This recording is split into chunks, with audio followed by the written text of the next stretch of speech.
ನಮಸ್ಕಾರ. ನನ್ನ ಹೆಸರು ಹರ್ಷಿತ್. ನಾನು 4ನೇ ತರಗತಿಯಲ್ಲಿ ಓದುತ್ತಿದ್ದೇನೆ. ಭಾರತ ಮಾತೆಯ ಹೆಮ್ಮೆಯ ಪುತ್ರ ಮತ್ತು ಪುತ್ರಿಯರಾದ ನಿಮಗೆಲ್ಲರಿಗೂ ಭಾರತದ 78ನೇ ಸ್ವಾತಂತ್ರ್ಯ ದಿನಾಚರಣೆಯ ಹಾರ್ದಿಕ ಶುಭಾಶಯಗಳು. ಇಂದು ನಾವು ಇಲ್ಲಿ ಸೇರಿರುವುದು ಕೇವಲ ಒಂದು ದಿನವನ್ನು ಆಚರಿಸಲು ಅಲ್ಲ, ಬದಲಿಗೆ ನಮ್ಮ ದೇಶಕ್ಕೆ ಸ್ವಾತಂತ್ರ್ಯ ತಂದುಕೊಟ್ಟವರ ಮಹಾತ್ಮರ ತ್ಯಾಗ ಮತ್ತು ಬಲಿದಾನಗಳನ್ನು ಸ್ಮರಿಸಲು.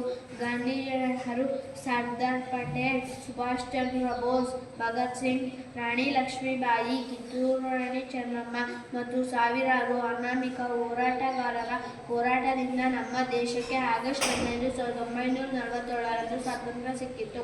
ಅವರು ಬ್ರಿಟಿಷರ ದಬ್ಬಾಳಿಕೆಯಿಂದ ನಮ್ಮನ್ನು ಮುಕ್ತಗೊಳಿಸಿದರು. ಸ್ವಾತಂತ್ರ್ಯ ಎಂದರೆ ಕೇವಲ ರಾಜಕೀಯ ಸ್ವಾತಂತ್ರ್ಯ ಮಾತ್ರವಲ್ಲ, ಅದು ವೈಯಕ್ತಿಕ ಸ್ವಾತಂತ್ರ್ಯ, ಆರ್ಥಿಕ ಸ್ವಾತಂತ್ರ್ಯ ಮತ್ತು ಎಲ್ಲಕ್ಕಿಂತ ಹೆಚ್ಚಾಗಿ ದೇಶದ ಪ್ರಗತಿಯಲ್ಲಿ ಭಾಗವಹಿಸುವ ಸ್ವಾತಂತ್ರ್ಯ. ಕಳೆದ 78 ವರ್ಷಗಳಿಂದ ನಮ್ಮ ದೇಶವು ಅನೇಕ ಸಾಧನೆಗಳನ್ನು ಮಾಡಿದೆ. ಕೃಷಿ, ವಿಜ್ಞಾನ, ತಂತ್ರಜ್ಞಾನ, ಶಿಕ್ಷಣ ಮತ್ತು ಬಾಹ್ಯಾಕಾಶ ಕ್ಷೇತ್ರದಲ್ಲಿ ನಾವು ವಿಶ್ವದ ಗಮನ ಸೆಳೆದಿದ್ದೇವೆ. ಚಂದ್ರಯಾನದಂತಹ ಯಶಸ್ವಿ ಯೋಜನೆಗಳು ನಮ್ಮ ದೇಶದ ಸಾಮರ್ಥ್ಯವನ್ನು ತೋರಿಸುತ್ತವೆ. ಆದರೆ ನಮ್ಮ ಜವಾಬ್ದಾರಿ ಇನ್ನೂ ಮುಗಿದಿಲ್ಲ. ಬಡತನ, ನಿರುದ್ಯೋಗ, ಭ್ರಷ್ಟಾಚಾರ ಮತ್ತು ಸಾಮಾಜಿಕ ಅಸಮಾನತೆಯಂತಹ ಸಮಸ್ಯೆಗಳನ್ನು ನಾವು ಇನ್ನೂ ಎದುರಿಸುತ್ತಿದ್ದೇವೆ. ಈ ಸವಾಲುಗಳನ್ನು ಎದುರಿಸಲು ನಾವೆಲ್ಲರೂ ಒಂದಾಗಿ ಶ್ರಮಿಸಬೇಕು. ನಮ್ಮ ಸಂವಿಧಾನವು ನಮಗೆ ಕೊಟ್ಟಿರುವ ಹಕ್ಕುಗಳನ್ನು ಬಳಸಿಕೊಂಡು ನಮ್ಮ ಕರ್ತವ್ಯವನ್ನು ಪ್ರಾಮಾಣಿಕವಾಗಿ ನಿರ್ವಹಿಸಬೇಕು.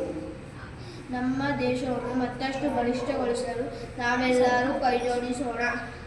ಸ್ವಾತಂತ್ರ್ಯದ ಬೆಲೆಯನ್ನು ಅರ್ಥ ಮಾಡಿಕೊಂಡು ನಮ್ಮ ದೇಶವನ್ನು ಪ್ರೀತಿಸೋಣ, ಅದರ ಸಂಸ್ಕೃತಿಯನ್ನು ಗೌರವಿಸೋಣ.